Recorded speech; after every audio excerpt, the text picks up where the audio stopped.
कभी कभी लोगों के जीवन में कुछ ऐसी समस्या आ जाती है जहां पे उसका दिमाग बिल्कुल काम नहीं करता है और फिर जल्दबाजी में कुछ ऐसा फैसला कर लेता है जिसका शायद उसे जीवन भर अफसोस रह जाता है।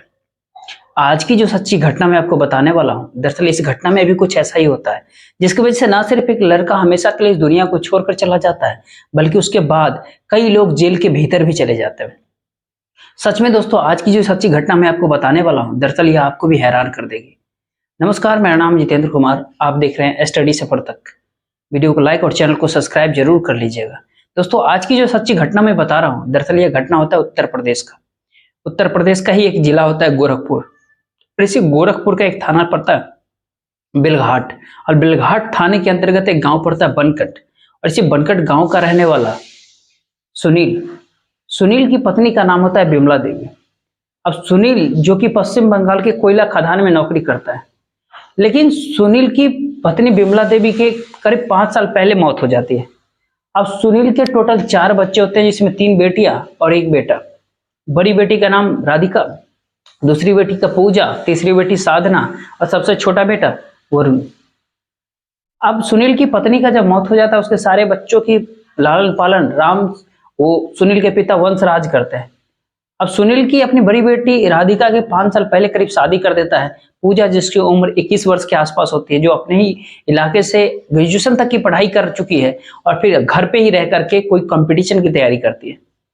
दूसरी बेटी साधना और वरुण वो अपने ही स्कूल से हाई स्कूल की पढ़ाई करते हैं। अब सुनील जो अपने बच्चों से बेइंतहा प्यार ही नहीं करता, बल्कि उनको बहुत लाड़ प्यार से लालन पालन भी करता है। सुनील को जब कभी मौका मिलता है, वो अपने ड्यूटी से जो घर वापस आता, बहुत अच्छे तरीके से अपने बच्चों के साथ में समय बिताता, फिर से वापस अपनी ड्यूटी पे चला जाता है। समय बहुत अच्छे तरीके से सुनील के जीवन में चल रहा था। मैं बात कर रहा हूँ 31 जनवरी की रात के करीब 10-11 बजे के आसपास की। राम सुधारे वो जो सुनील है वो पूरा अपने ड्यूटी पे होता है, तभी उसका पूजा परिवार पूरा अपना एक साथ खाना वाना खाता है। सबके सब खाना वाना खा के अपने कमरे में सोने जाता है। पूजा के दादा जो कि धनार में सोने चले जाता है वंशराज, लेकिन अगली सुबह सब 6 बजे के आसपास पूजा और साधना जब उठते हैं, जाकर के जब मेन गेट का दरवाजा खोलने की कोशिश करते हैं, तो पता चलता है कि दरवाजा बाहर से लॉक, जिसको देख करके दोनों को काफी अजीब लगता है। इसीलिए साधना और पूजा अपने भाई अरुण के कमरे में जाता है ताकि उसको कह करके दरवाजा खुलवा ले। लेकिन जब अपने भाई अरुण के कमरे में वो जाता है, तो देखती है कि अरुण भी अपने कमरे में मौजूद नहीं। दोनों काफी सोचने लगती है कि आखिरकार इतने सुबह सुबह अरुण बिना किसी को कुछ कहे कहाँ गया। दरवाजा खुलवाने के लिए पूजा अपने पड़ोस के ही चचेरा दादा नंदू के नंबर पे कॉल करती है और उनसे कहती है कि दरवाजा किसी ने बाहर से बंद कर दिया है, थोड़ा दरवाजा खोलिए, और अरुण भी न जाने कहाँ चला गया। जब अपने दादा नंदू के नंबर पे कॉल करती है, कॉल तो नंदू आकर के दरवाजा खोलता है। जब दोनों बहनें अपने घर से बाहर निकलती है, सीधे जाकर के अपने दादा वंशराज से मुलाकात करती है और उनसे अरुण के बारे में पूछती है। वंशराज कहता है कि मैंने भी अरुण को कहीं जाते नहीं देखा।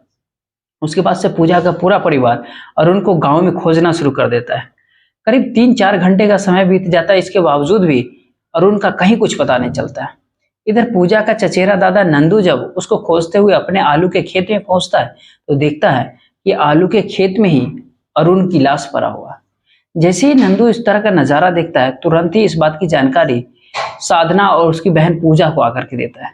दोनों बहनों को जैसे ये बात पता चलता है, वो अपने दादा को लेकर के आलू के खेत में जाते हैं और जब अपने भाई की लाश को वहां पे देखते हैं, काफी चीख चीख करके रोना शुरू कर देते हैं। चीख पुकार सुन करके धीरे धीरे करके पूरे गांव के लोग उस खेत में इकट्ठा हो जाते हैं। गांव के लोग भी जब इस तरह की नजारा देखते हैं, तभी गांव का एक व्यक्ति इस बात की खबर जो है बेलघाट थाने में दे देता है। इधर पुलिस वालों को जैसे इस तरह की खबर मिलती है, पुलिस फौरन अपनी टीम के साथ घटनास्थल पे पहुंचती है और सबसे पहले उस लाश को चेक करती है। तो पता चलता है कि अरुण के गले पे किसी तेज धारदार हथियार को चला दिया गया था। जो वहां पर खून गिरा था, वो अभी करीब करीब सूख ही गया था, जिसको देख करके पुलिस अंदाजा लगाती है कि शायद अरुण की हत्या करीब 8 से 10 घंटे पहले हो चुकी है। पुलिस घटनास्थल की बहुत बारीकी तरीके से मुआयना करती है, लेकिन इसके बावजूद भी पुलिस के हाथ कोई सबूत नहीं लगता। पुलिस सबसे पहले अरुण की लाश को अपने कब्जे में ले लेती है, उसको पोस्टमार्टम के लिए भेज देती है और फिर उसकी बहन पूजा से पूछताछ करती है कि क्या तुम्हें किसी पे शक है कि तुम्हारे भाई की हत्या की कौन कर सकता है। पुलिस जैसे इस तरह की सवाल करती है, अब पूजा पुलिस वालों को जवाब देते हुए कहते हैं कि हाँ साहब, मेरे ही गांव का एक व्यक्ति है जिसका नाम है दशरथ मौर्य। दरअसल दशरथ और उसके 4 बेटों ने ही मेरे भाई की हत्या किया, जिनमें से एक का नाम है अशोक, दूसरे का नाम है चंद्रशेखर, तीसरे का नाम है इंद्रजीत, और चौथा सबसे छोटा है विनोद। जैसे इन पांचों का नाम लेती है पुलिस, फिर से पूजा से एक पूछती है कि आखिरकार ये पांचों, इन पांचों का नाम लेती है पुलिस, फिर से पूजा से पूछताछ करती है कि आखिरकार ये पांचों तुम्हारे भाई की हत्या क्यों कर सकता है। इसलिए पूजा पुलिस वालों को जवाब देते हुए कहते हैं कि दरअसल 1.5 साल पहले मेरा भाई दशरथ की बेटी कंचन को लेकर के भाग गया था। दरअसल मेरा भाई अरुण और कंचन दोनों एक दूसरे को प्यार करते थे, लेकिन जब दोनों घर छोड़ करके जब भाग गए तो उसके बाद दशरथ थाने में जाकर के मेरे भाई के ऊपर मुकदमा दर्ज कराया था। चूंकि उसकी बेटी नाबालिग थी, इसीलिए कुछ ही दिन के बाद पुलिस ने मेरे भाई को ढूंढ निकाला और उसके बाद पुलिस मेरे भाई को जेल ले गया। लेकिन पुलिस कुछ महीने के बाद जेल से जब मेरा भाई छूट करके आया, उसके बाद दशरथ के सारे लड़के उसको तरह तरह की धमकियां देते थे जान से मारने के लिए।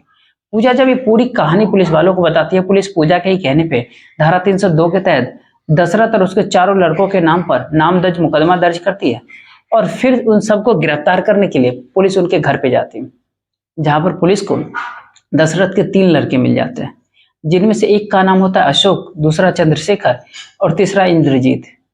पुलिस इन तीनों को गिरफ्तार करके थाने में लेकर के पहुंच जाती है। दरअसल उस समय दशरथ और उसका छोटा बेटा विनोद घर छोड़ करके फरार हो गया था। पुलिस जब इन तीनों से अरुण की हत्या के बारे में पूछताछ करती है, तीनों एक ही बात कहते हैं कि साहब हमने अरुण की हत्या नहीं किया है।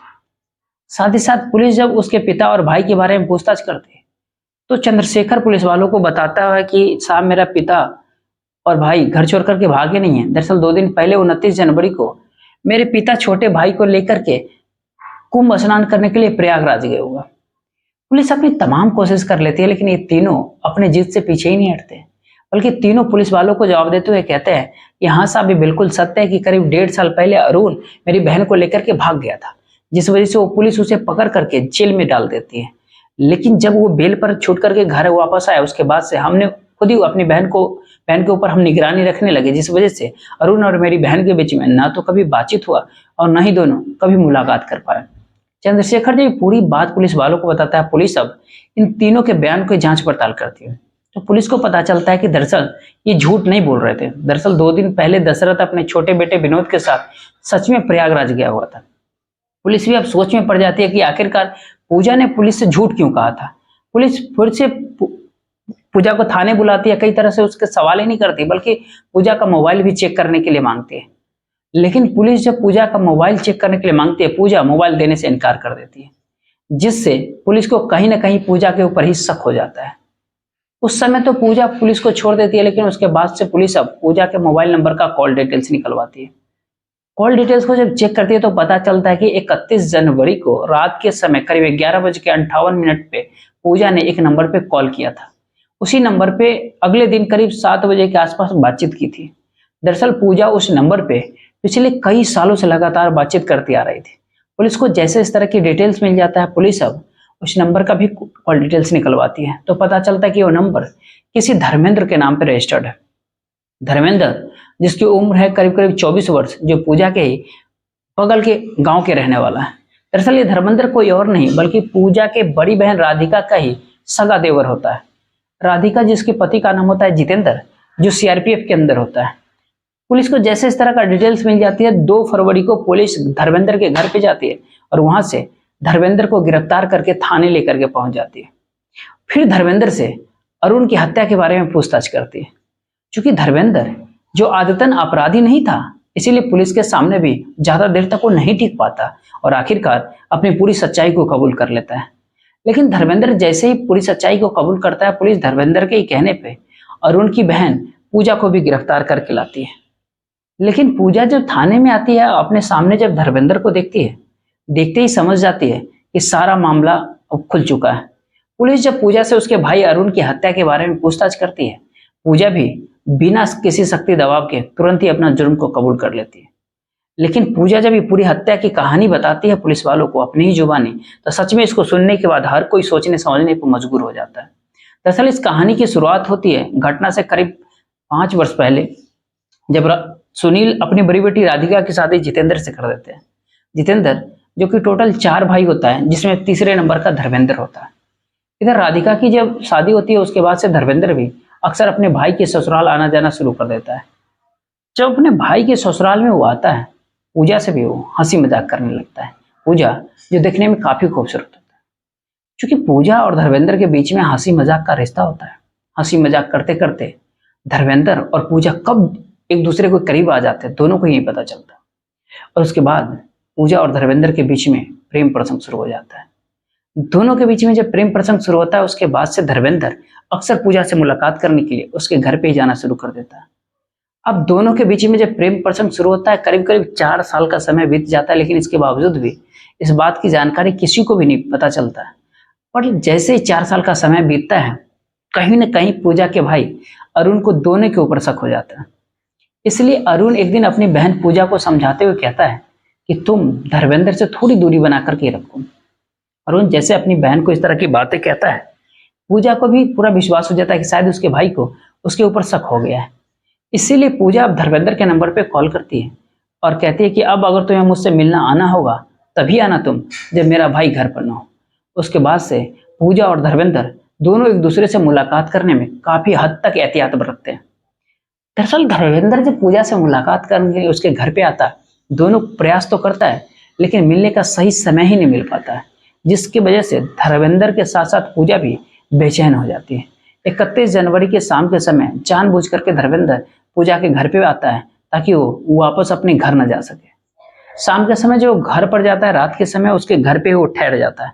रात के समय करीब 10 बजे के आसपास पूजा का परिवार एक साथ ही बैठ करके खाना वाना खाता है।